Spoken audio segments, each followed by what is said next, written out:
Hey, welcome back, guys. First, some house cleaning. So I've decided to conduct a little switcheroo about how I'm operating this channel. I previously was using the assumed name of Roby1, which is a handle I've used amongst various internet and gaming platforms and stuff over the last 2 years. And that was when I had decided to kind of reformat and start this channel a few weeks ago. And I've actually since decided that I'm actually going to do something different. I used to run a small website called Rule of Two Review, and through that we had the podcasts that I used to host, the One Big Gaming podcast and the Frame by Frame podcast, which was a movies podcast. We saw really good success on iTunes through those, which is what made me eventually decide to bring this whole recording opinionated shindig to YouTube into video format, which is when I decided to go by Roby1. However, I think I'm going to bring Rule of Two Review back. So this will be the first video, basically, no longer using the moniker of Roby1, and I'm going to go back to just being Rob, plain old Rob, who does Rule of Two Review and who talks about gaming stuff and occasionally movies and geeks out about Star Wars and cool fun things, so that I can talk to you guys on the internet about it and hear your guys' opinions. So hopefully I can keep pushing forward with this and make it more and more popular, and you guys really seem to dig it.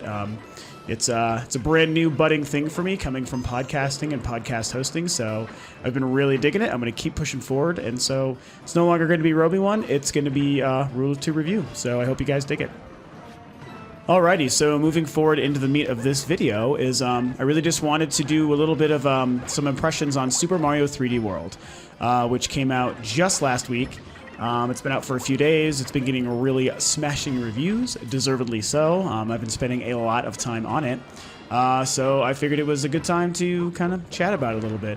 You know, I know most of the reviews are already out. I think I'm probably going to do maybe an actual full review at some point, but I'm only about halfway through the game, so I feel like that wouldn't be appropriate to do right now. I'll talk about it a little bit more in depth once I've actually completed it and I have the full scope of it. But as far as first impressions, I mean, anyone listening or anyone who knows me knows that I am a humongous Nintendo fan. I love the company. I love everything they do. I love all their first-party stuff. So, of course, I love Mario. Super Mario 3D World was a unique case where, as with most of the gaming community, when it was first revealed at E3, I was definitely a little disappointed. You know, we had a bunch of hype going in, getting promised the brand new 3D Mario, and it was going to be this amazing experience, and everyone was like, it will be Galaxy 3 or the next big thing beyond Galaxy, yada yada. And it didn't really look like that, so that was definitely a shame. It was hard for me to kind of cope with it, but I was like, well, it's just going to be just another regular old Mario game, nothing too spectacular. It's too bad, because I think they should have brought out a big gun. But hey, maybe sometime down the road they'll finally do that. However, as we got closer and closer to the release and we saw more and more trailers, of course, it started to look a lot more exciting. What initially looked like just a larger scale, prettier version of Super Mario 3D Land on the 3DS, which was a great game. Don't make no mistake about it, that was a very good game. But what looked only like kind of an upgraded version of that started to look like more of a full-fledged Mario game, and that there was a lot more going on in it. And it was really cool. It was really exciting. It was a shame that Nintendo didn't really come out with that kind of trailer showcasing that kind of gameplay for the game during E3, because that was a really big moment in time for them, and I think they really could have taken advantage of the fact that the game really was going to be that good, and that they had everyone's attention on them doing the E3 Direct. But whatever, they chose not to. Eventually it started to look good. And then, of course, the reviews started rolling in, and man, it's one of the best reviewed games of the year, and that was really, really exciting to see. I was very glad to see that it was turning out to be so good. I had remained hyped for it, but my hype went through the roof once the reviews started turning out so good. And yeah, so it came out last Friday, and I've been playing it, and it is awesome. I have not been able to put it down. It's super, super addictive. As far as the good quality, it's certainly not perfect. There's a few things I'll touch on that aren't my favorite things, but even those are really kind of minor. But as far as what's good, it has ridiculous level design. There's so many levels. You're just going world to world using a really cool map. That is, you're going to be watching some gameplay footage of it. I'm going to be posting some of that with this. You use a really cool 3D map that very much harkens back to Super Mario 3 on the NES. Actually, a lot of game harkens back to that. Me and a really good friend of mine who will appear on some of these videos have been talking about that. He was the one who really kind of first noticed that. And it's cool because it's like an interactive map. It's moving, it's all these little things and animations moving around. What's really cool about that is that it's also interactive in the sense that there's question mark blocks and coins and warp pipes and all sorts of little things that you can kind of find as secrets just by navigating through the world map, which is pretty cool. I know Super Mario 3 was the first game to use the world map. Super Mario World, of course, did it as well. Not a whole lot of games have done it overall for the Mario universe. Super Mario Galaxy 2 actually kind of introduced something very similar to that, where you're using the hub, the Mario Head spaceship hub, and you're traveling basically that game's version of a Mario map. But for the most part, it was really Mario 3, Mario World, and actually the new Super Mario Brothers games. I don't want to forget that. Those ones also use the world map, and it comes back for Super Mario 3D World, so that's pretty cool.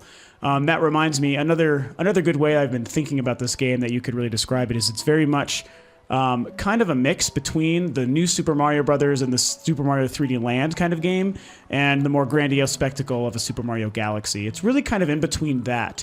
To be honest, it's definitely skewing a little bit more towards the new Super Mario Brothers and the which Mario game? Oh my gosh, I just totally brain farted. New Super Mario Brothers and Super Mario 3D Land, which I mentioned 3 times already. It's skewing more towards those kind of games than it is towards the Galaxy-esque kind of thing, but that's okay because still what they've done with it is really, really cool. The game is gorgeous. It is so pretty. They look fantastic in HD. Nintendo always brings out their big technical guns when it comes to the Mario games, which is really cool considering they're using, super deformed, cartoony characters in these really colorful, vibrant worlds. But that's also what lends to the graphical fidelity. And this game just pops, man. There's so many cool effects, and it's just smooth, seamless. I don't know that it's running at 60 frames per second, but it's so smooth, I wouldn't be surprised if it was. Regardless, there's no frame rate dips. I mean, it's just there's so much going on. It looks fantastic. I'm a really, really big fan of that. The other cool thing is, being able to switch between the characters, similar to Super Mario Bros. 2, or the version that we got as that game in the United States. You can switch between Mario, Luigi, Peach, and Toad, and they all have different abilities and different feels and effects, which I'm pretty sure are basically the same as they were back in that game for the NES. Mario's kind of the basic well-rounded chap, and Luigi has his kind of larger jump area, like this floating, fluttery jump, which is handy. It's not the most easily, it's not the easiest to control, but it still can come in handy. Peach floats, and Toad is just kind of another all-around kind of guy, but he's a little bit faster. He might be one of my favorite characters to play right now. I really dig how fast and seamless he is. So the suits. The last thing I'm going to talk about is the suit. Well, there's one more thing I'll talk about, but also I do want to talk about the suits. They're great. Most of them are returning. The Tanuki suit coming back is really cool. Haven't seen that in a while. I have a complaint against Luigi's Tanuki suit because I love Luigi more than Mario, but he looks more like a fox when he's wearing it. He doesn't really look like a raccoon. He looks like a fox, and that's just weird. Not the raccoon Luigi that I think he should be. But it's still nice to see Tanuki come back. The Hammer Brothers one I've started running into. That's really super cool. Fire Flower, all that good stuff. However, the new big one that I will not surprise anyone is the cat suit. And let me tell you about the cat suit. It should be noted that as an individual, I don't like cats. In fact, I hate them. The feline race is just an abomination on Earth to me. I do not get along with cats. I will admit that the individual cat that's a good cat, I totally like. And I've lived with quite a few. I don't want to give you my life story, but I've had girlfriends that have had cats, and I had some when I was very, very young as well. And I've lived and spent my time with some good cats. However, in general, I don't like the animals. I think they're dumb, they're overrated, and they just don't give a shit about you and us as humans. They don't care about us, but we care about them. It's a really backwards kind of relationship. So going into this, I was like, man, really the new big suit is a cat suit. Ugh, like the worst animal that we could have picked. Even though I know Miyamoto loves cats, that's fine. I give him a pass. But the cat suit is amazing. It is bad freaking ass. I love it. I always want to be using it. It makes me happy every time I get it. I feel completely indestructible and invincible, like I can do anything. It might be my absolute favorite Mario suit ever, which is so ironic because I hate cats as much as I just told you so. But hey, that's the way the world works, It's great because you, of course, have an attack. The fact that you can use your claws and actually attack offensively is a great addition, just like the Tanuki suit. You have this, you can kind of attack in midair if you do a jump and then attack and you hold the attack button. You do a dive, which is great not only for attacking enemies and getting out of tight squeezes, but it also helps you platform in a pretty precise manner, more so than Mario's precise platforming already is. So that's really cool. The other really neat thing is that you can climb up walls, and man, they really, really explored this, and they did a great job both with how the suit works and with the level design built around the suit. Because that is a huge benefit to what you can do in this game and interacting with these worlds. The last item to talk about is the cherry, which multiplies the amount of characters you have on screen. That was a total surprise to me when I saw it, and I was like, I don't know really why that's there or why it's cool. I mean, I think it's cool. It looks cool. It's neat to have 5 Marios on screen, but why would I? And, you know, silly me, Nintendo knows what they're doing, and they know how to structure core gameplay and environments around the ideas that they create. So when they created this brand new element for this game, they really did a good job making the game work around why it's a good idea. And I haven't run into it as much as I have wanted to. The last few levels I've played, actually, I have seen it quite a bit. And it's super cool, man. I mean, every cherry automatically adds 1 more character. So if you pick up 5 cherries without losing a character, you have 5 Marios on screen, or whatever character you are. I mean, they'll just keep on going. And it's great because it also almost gives you lives. It gives you a little bit of slack with how sloppily you can play if you want to, because whichever I don't even know which Mario you're officially controlling. Like, it's really hard to explain how it feels until you actually do it. But you all have 5 Marios, and any single one of them can die, and as long as one of them is left, that's like the one you are. You will continue to control that character, and it gives you the ability to kind of mess up or lose those guys and still keep going and still keep playing. It's really cool. So I've talked enough about really the good stuff, though, and there really isn't too many bad things either. I would say some of the things that stand out, actually, the number one thing I've really run into is that the levels are really short. And that's kind of okay. I don't really mind that so much. That worked perfect on the 3DS version on Super Mario 3D Land. And it does still work here overall because there's so many levels and so many worlds to explore, and there's like ridiculous variety coming at you from level to level and world to world. So it's not like it has to be the worst thing in the world that the levels are so short. However, there's a lot of secrets. You're collecting stars and these stamps that you use in the Miiverse, which is all really cool. You know, typical platforming kind of collectible stuff, Nintendo collectible stuff. It's really cool.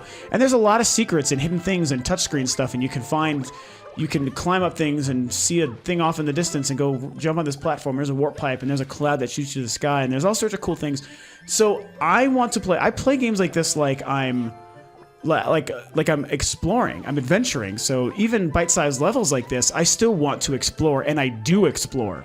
So the reason this is a problem is because there's a time limit, and every Mario game has had a time limit that operates this way. The big platformer games, Galaxy, Sunshine 64, they don't have time limits, but this one does. And it just really sucks when I'm just kind of wanting to take my time and I explore everything and I climb every tree and I look around every nook and I get all these. And there are secrets that you will find. It's not like I'm wasting my time. There are things to find. But then I end up running out of time, and you can get clocks and stuff that add time, and it's great because you're always kind of adding a few seconds to your ticker, and that really makes a big difference. But I kind of don't ever like hearing that music, that famous Mario music that lets you know, oh shit, time's gonna go out in like a minute. I gotta hurry to the end and find the flagpole.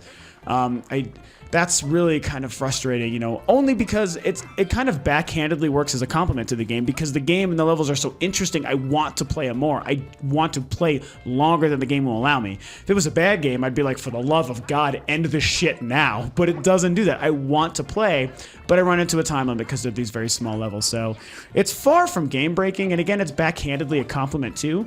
But it's unfortunate, and I wish that there was a way to alter or adjust it, or if it just wasn't built in that way. But whatever, it's the Mario way, and that's the way it's got to be.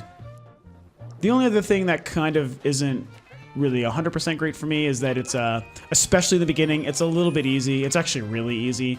And the game is so fun that it's not totally hindering my experience because it's easy.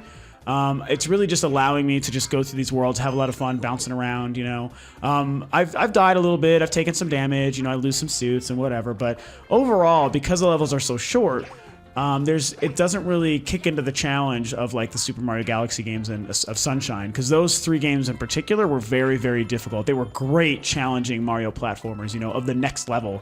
And this isn't really the next level of Mario challenge in Mario platforming. It's really not. It's a fantastic entry, and it's one of the best games of the year for sure, and one of the best Mario games in a long time, but it's still not that next level.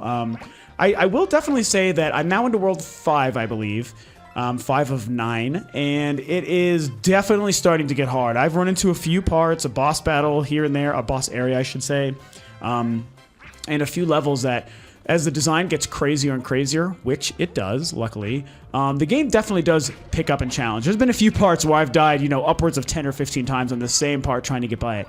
And as frustrating as that is, it's also kind of refreshing.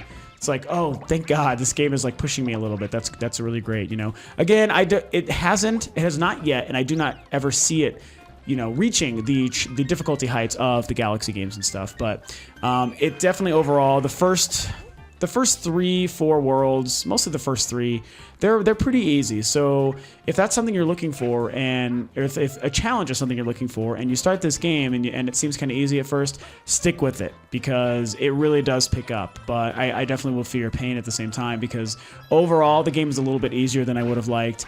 Again, something else that's not really game-breaking, but I would have liked it if they ramped up the challenge a little bit more. Again, I'm only like halfway done with it, so I have a lot more Mario 3D World to play, and that's going to give me a better idea of exactly how much challenge this game is going to kick in at the end. And I know, without spoiling, I know of some extra things and another whole nother world and stuff that shows up once you beat the regular game, so there's a lot of stuff to play even once it's done, which is really exciting. So I'm sure that halfway done means I don't really understand the full scope of the challenge, and hopefully it picks up enough to really warrant it being a challenging, difficult game. So yeah.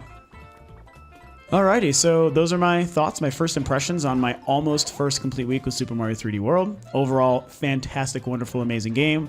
One of the best of the year. I hope you're playing it, plan to play it, will play it soon. It's amazing, and you will not be disappointed. Also, my first video, going back to an old format, doing my new format for this channel, no longer going as Roby1. This is now Rule of 2 review, which is really exciting to bring that back to you guys and to keep doing that. So, there's a lot of stuff I have planning ahead now that I've done this first impression. I made a list. What did I do? Some upcoming stuff that you guys can look forward to. I'll be doing a review of BioShock Burial at Sea, the first DLC episode for BioShock Infinite, which I'm really excited about. Actually just downloaded that today. Wolf Among Us Episode 2 will be coming up soon, whenever that actually finally makes it out, which I know is soon. I'm also going to be doing my top 10 games of the year, because there's not too many more I'm going to play before the end of the year at this point. So of the games I've played, I'm going to put together a little montage and a top 10 video of my favorite games of 2013. The Hobbit, The Desolation of Smaug, that comes out in just a few weeks. That's going to be a big deal. Definitely going to be doing a review. That'll be a guest review. I'll have 1 or 2 people, 2 friends of mine, who are going to be doing that with me. They're going to be not only my movie aficionado, good best friends who I see all the time and see every movie with, but also specifically Hobbit and Tolkien aficionados, experts who can really help flesh out how the movie was handled, the second part of the film was handled compared to the book and stuff like that. So that's going to be really exciting and fun. And then after that, that's pretty much most of the movies for the year too. So I'll probably end up wrapping up with a top 10 movies of the year as well at some point in the next coming weeks, after I've seen and we have reviewed The Hobbit. So a lot of exciting stuff coming up. I'm really enjoying doing this for you guys. It's the best I can do, a few episodes a week. It's a lot of fun. I'm going to keep trying to push forward and try to make this as big and well known as I can. I want to keep on doing this, and I hope that you guys are really digging it. So, like I said, I downloaded BioShock Burial at Sea just a little bit ago. So now that I'm finishing recording this, I'm going to stop, edit this sucker, and I'm going to go ahead and get to playing it. So I can start recording and doing a video review of it pretty soon. So thanks again for tuning in, guys. I hope you dug everything. Please subscribe to the channel, like the video, let me know anything you want to see. I always love feedback, and thanks for tuning in. I'll see you guys next time.